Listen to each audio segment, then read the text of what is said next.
I went to high school in the early 2000s, specifically 2003 to 2007. I was in band, choir, and theater, so I was not popular by any means. I had a fair amount of friends, and high school was fun for the most part. I live in a small coastal town in Mississippi, so it's important to know that everyone pretty much knows everyone else. Enough of that, though. Let's get to the actual story. I had this weird way of attracting the oddest of people at school. I'm not talking about those that were goth or emo, but those that were genuinely weird. You know what I'm talking about. Those people that were on the creepy side. I didn't think much of it because in my young high school mind, they were just misunderstood. This one guy that I met at school, let's call him Chip, was more of a creep than I thought. He would follow me around the school talking to me about random things. He was into the card game Magic and would try to explain to me in great detail to my disliking. I would politely tell him that I was not interested and walk into my class. He made it a point to wait for me after each class and walk with me everywhere. He was a loner and I was starting to figure out why. I figured that he talked to me because I didn't tell him to screw off. My friends would give me grief about him and say that he was stalking me.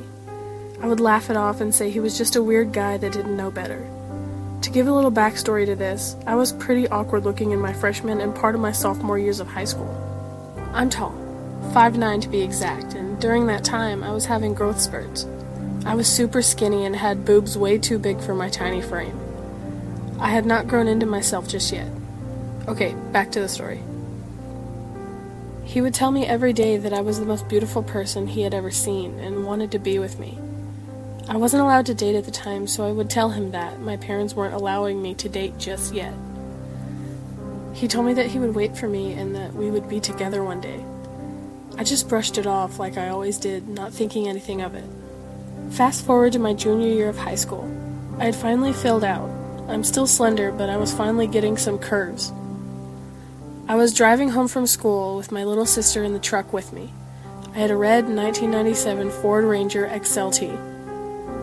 I was turning off the road that my school was on, and there was an old Chevy following me. I didn't think much of it at the time because several of my classmates lived close to me.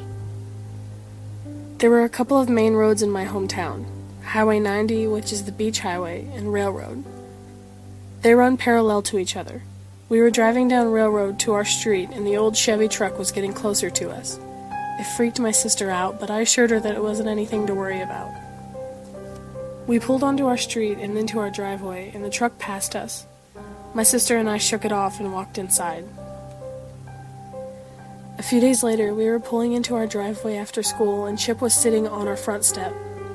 He smiled at us and waved to me. My mom works in the morning as a weekday preschool teacher, so she was already home. I nodded at him and rushed my sister inside through the side door. My sister was in the 7th grade at the time. My mom just looked at me with this stern look and asked me why he was sitting on our front doorstep. I told her about him, following me around school and talking to me because he doesn't have any friends. She told me that he is not allowed to come back to the house and that I needed to ask him to leave.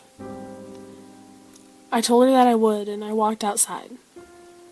I told him that he would need to leave and that my mom said he wasn't allowed to come back to my house. He smiled and said okay and just walked away.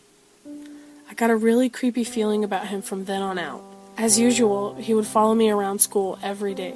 My senior year came and I got a job at the same preschool my mom works at. I was at work one day when I looked out my classroom window and I noticed the old Chevy truck parked in the parking lot by my truck. I got that same sick feeling that I got that day I told Chip to leave. I shook it off because I had a classroom full of kids. A few days later, there was a knock on my classroom door. Now, the way that the preschool was set up was in trailers with a large outside deck connecting each classroom. This was right after Hurricane Katrina, and the old building was destroyed in the hurricane. My mom and the director were standing outside looking upset. I asked them what was wrong, and my mom said that Chip was here looking for me. They found someone to cover for me, and I stepped outside on the deck where he was standing. He approached me like he was going to give me a hug. I backed up and put my hands out in front of me. He stopped and looked hurt. "I've been waiting for you," he said. I asked him for what. He told me that I am more than old enough to start dating, and he felt that it was time that we started. I gave this super long, pissed off monologue that I won't bore you with. Basically, I told him in so many words to screw off and don't come near me again. He pleaded with me and then got angry when I didn't apologize to him.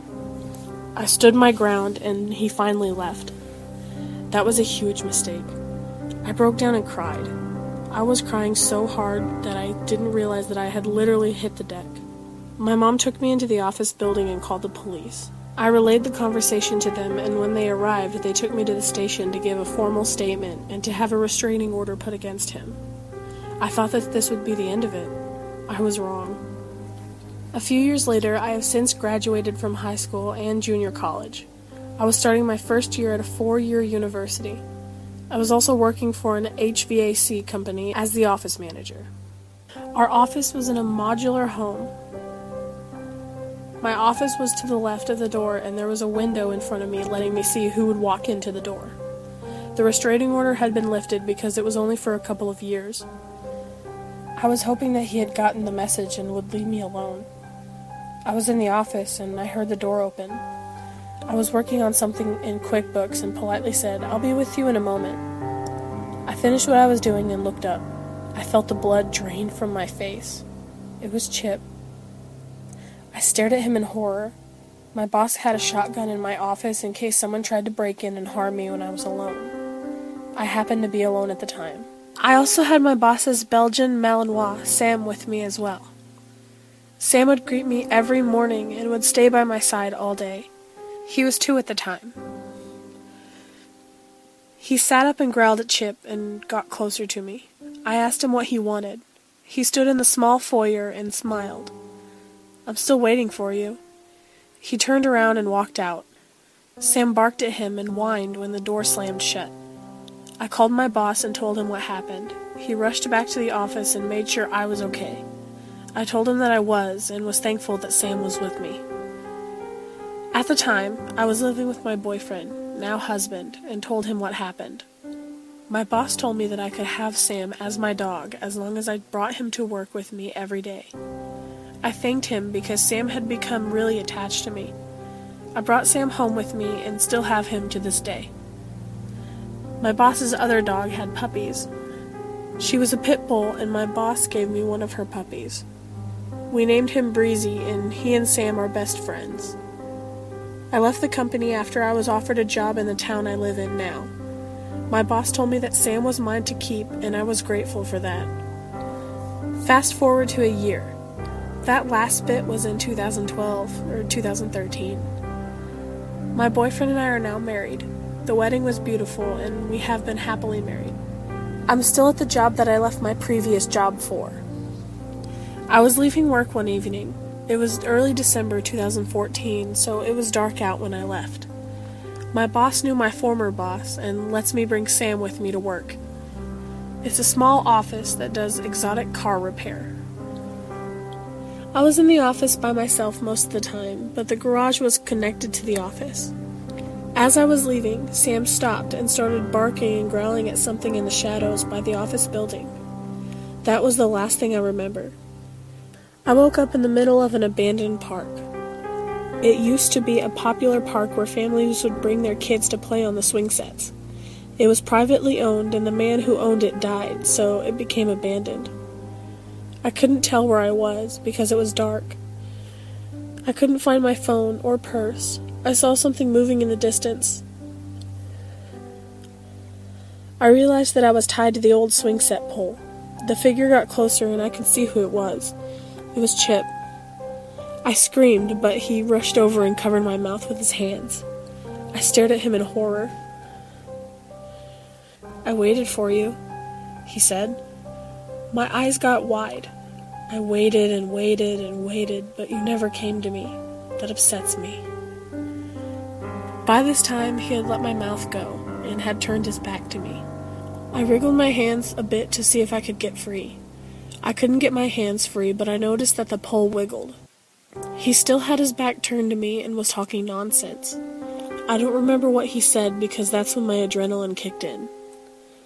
I had been taking kickboxing classes for some time now. I started the classes to get in shape for the wedding, and I loved it, so I continued. I looked behind me and noticed that the pole I was tied to was really short. I pulled it out of the ground quite easily and adjusted myself to bring my hands in front of me. I quietly stood up and approached him. I swung my arms and heard the pole connect with his head. He hit the ground with a thud. He was a large man, but not very muscular. I ran to where I knew the road was and found his truck parked on the side of the road. I looked in and saw my purse and things on the passenger side. I found an old pocket knife on the driver's seat and cut myself free. He was an idiot and had left the keys in the truck. I thank God for that. I started the truck and peeled away. I went straight to the police station and told them what happened. They took my report and I called my husband to come get me. He came with my parents and we hugged and cried for a long time. I asked them where Sam was and if he was okay.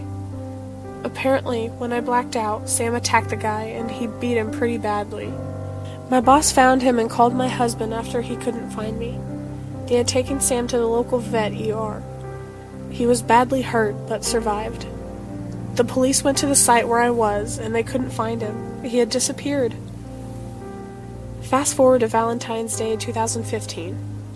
We were celebrating at home with our dogs and cat, Boz. I went to check the mail and saw a letter with no return address.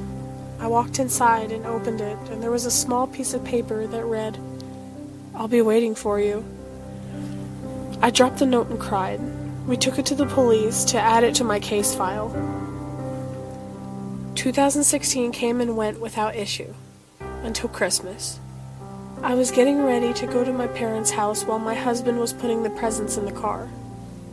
I walked out of the house ready to go, and my husband looked at me with a scared look on his face. He just looked at me and cut his eye to a spot around the car. I walked around and saw Chip. He was holding a crowbar like he was ready to bash my husband's head in. I had my Bluetooth headset in and made sure that I was half hiding behind my car. I held my phone and dialed 911. I heard the dispatcher and said, "Mama? It's me, Sarah." The dispatch asked me what the emergency was. I told her that we would be running late because an old friend had shown up. The dispatch asked what my address was. I said, "Oh, I thought I had texted it to my sister already. I'm sorry, it's..." And I gave her my address. She said that the police were on their way. I said, "That sounds great. I'll see you in a bit." I hung up and smiled and apologized about that. He smiled and said that he was tired of waiting for me and wanted me to come with him. I stood there and told him no. He waved the crowbar side to side in his hand, behind my husband's head. My husband is a very fit man. He quickly turns around and elbowed him in the head. At that time, the police pulled up and arrested him. I gave them another statement along with my husband, and they said that they would update us on the case. We went to my parents' house, spent some time with them, and we went home. It's been some time since his arrest, and no word on what has happened.